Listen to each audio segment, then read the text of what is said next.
मैं एक कॉकरोच हूं। नितिन गडकरी जी, मेरे आपसे कुछ सवाल हैं। एक फोर व्हीलर को आप एक लग्जरी आइटम मानते हो, इसलिए आप उस पर 28% जीएसटी लेते हो। आप उसको एक लग्जरी आइटम मानते हो, इसलिए आप उस पर 15% कंपनसेशन सेस से लेकर 22% कंपनसेशन सेस लेते हो। उसके बाद आप हमसे 8 से 10% रोड टैक्स लेते हो। उसके बाद जब हमारी गाड़ी सड़क पर आती है तब आप हमसे टोल टैक्स लेते हो। नितिन गडकरी जी, मैं ऑल्टो चलाता हूं। 6 लाख रुपए की गाड़ी है ऑल्टो, और फॉर्च्यूनर 60 लाख रुपए की गाड़ी है। एक टोल पर फॉर्च्यूनर वाला आदमी और एक ऑल्टो चलाने वाला आदमी बराबर टोल देता है। ये कहां का सोशल जस्टिस है? इसको आप कैसे जस्टिफाई करोगे? 6 लाख की गाड़ी और 60 लाख की गाड़ी में फर्क नहीं है क्या? चलो, ये तो समझ में आ गया, एक बार के लिए मान लेते हैं ये सब जस्टिफाइड है।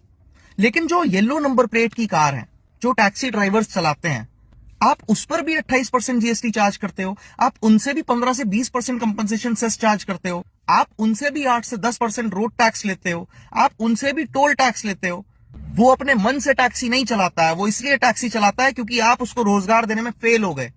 आपको उसको सब्सिडी देनी चाहिए थी, लेकिन आप उसको GST, compensation cess, road tax, toll tax के नाम पर लूट रहे हैं।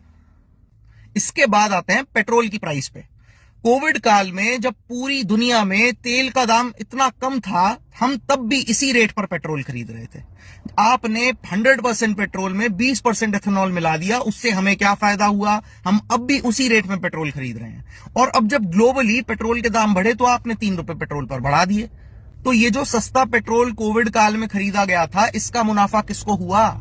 ये जो 100% फ्यूल में 20% एथेनॉल मिलाया गया, इसका मुनाफा किसको हुआ? जो व्हीकल्स E20 कंप्लाइंट नहीं थे और वो फिर भी आपका E20 फ्यूल डलवा रहे हैं, उनकी जो माइलेज खराब हुई, उसका हिसाब कौन करेगा? इसके बाद आते हैं तीसरे सवाल पर।